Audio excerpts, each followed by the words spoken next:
Hello viewers, আসসালামু আলাইকুম। আমি আরেকটি মজার রেসিপি নিয়ে হাজির হলাম। আজকে আমার রেসিপিটির নাম হচ্ছে চিংড়ি মাছ দিয়ে সসিন্দা রান্না। আর এটি এই বছরের প্রথম রান্না। খুবই মজাদার একটি খাবার এটি।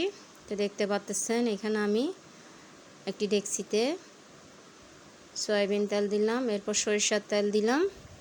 আর এই রান্নাটা কিন্তু দুই তেলের মিশ্রণে রান্না করলে খেতে খুবই ভালো লাগে এবং ছোট বড় সবাই পছন্দ করে থাকে। আশা করি আপনাদেরও ভালো লাগবে। খুবই লোভনীয় একটি খাবার, গরম ভাতের সাথে খেতে খুবই ভালো লাগে।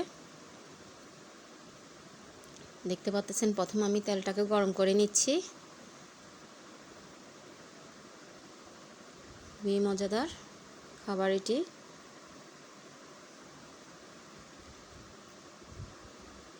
এবং খুবই লোভনীয় একটি খাবার। দেখতে পাচ্ছেন আমি রসুন দিয়ে দিলাম, এরপর পেঁয়াজ কুচি দিলাম। আগে এগুলোকে নেড়ে চেড়ে একটু নেব যাতে করে সুন্দর একটা ফ্লেভার বের হয়। দেখতে পাচ্ছেন আমি নেড়ে চেড়ে দিচ্ছি। আর রসুন দেওয়ার কারণে কিন্তু সুন্দর একটা ফ্লেভার আসে, খাওয়ার সময় খেতে খুব ভালো লাগে এই ফ্লেভারটার কারণে। দেখতে পাচ্ছেন কষানোর জন্য পানিটা দিয়ে দিলাম। টমেটো কুচি দিচ্ছি। খুবই অসাধারণ একটি রান্না এটি। কাঁচামরিচ ভেঙে দিচ্ছি, দেখতে পাচ্ছেন। এই রান্নাটা কিন্তু আমাদের খুবই প্রিয়। এইভাবে রান্না করলে খেতে সবাই পছন্দ করে থাকে। দেখতে পাচ্ছেন আমি স্বাদ মতো লবণটা দিয়ে দিলাম। আর আমি সসিন্দা কিভাবে রান্না করে থাকি সেগুলো দেখাবো আপনাদেরকে অন্য ভিডিওতে। তো দেখতে পাচ্ছেন 1 চা চামচ হলুদের গুঁড়া দিলাম, এরপর আমি 2 চা চামচ মরিচের গুঁড়া দিলাম। এখানে মরিচের গুঁড়োটা একটু কমিয়ে দিয়েছি যেহেতু আমি কাঁচামরিচ ভেঙে দিয়েছি তাই। দেখতে পাচ্ছেন চিংড়ি মাছটা দিয়ে দিলাম। আর এখানে একটু চিংড়ি মাছের পরিমাণটা একটু বেশি লাগবে। আর এই ধরনের সবজি দিয়ে কিন্তু অনায়াসে ভাত খাওয়া হয়ে যায়, কোনো মাছ মাংস লাগবে না। একবার হলো তৈরি করে দেখবেন। দেখতে পাচ্ছেন সামান্য পরিমাণ ধনিয়া পাতা দিলাম, বাকি ধনিয়া পাতা পরে দেবো আমি। দেখতে পাচ্ছেন আর সসিন্দাগুলোকে কিন্তু এইভাবেই কেটে নিতে হবে সবুজ করে। তো আমি আগের থেকে এগুলো কেটে পরিষ্কার করে নিয়েছি, দেখতে পাচ্ছেন।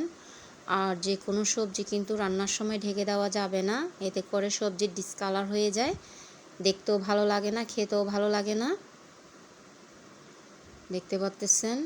আর আমি কিন্তু সবজি রান্না করার সময় কোনো সবজি কিন্তু ঢেকে দিই না, যার ফলে আমার সবজির কালারটা পারফেক্ট থাকে। দেখতে পাচ্ছেন। তো দেখতে পাচ্ছেন আপনাদের সুবিধার্থে একটু দেখাই দিলাম। সবজিটা কিন্তু প্রায় সিদ্ধ হয়ে গেল, সামান্য পানি দিচ্ছি। আর এসব সবজিতে কিন্তু বেশি পানি লাগে না, আর বেশি পানি দিলেও কিন্তু খেতে ভালো লাগে না। দেখতে পাচ্ছেন।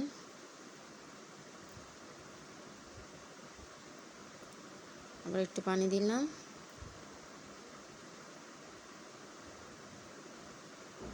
এতটুকুর মধ্যেই সবজিটা হয়ে যাবে। এরপর আমি বাকি টমেটোটা দিয়ে দিলাম।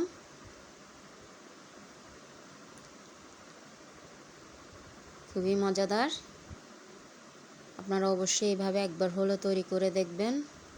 বাকি ধনিয়া পাতাটা দিয়ে দিচ্ছি। দেখতে পাচ্ছেন।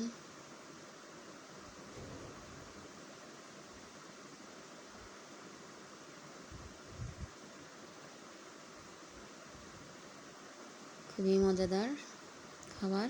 তো দেখতে পাচ্ছেন মাশাআল্লাহ তৈরি হয়ে গেল আমার চিংড়ি মাছ দিয়ে সসিন্দা রান্না।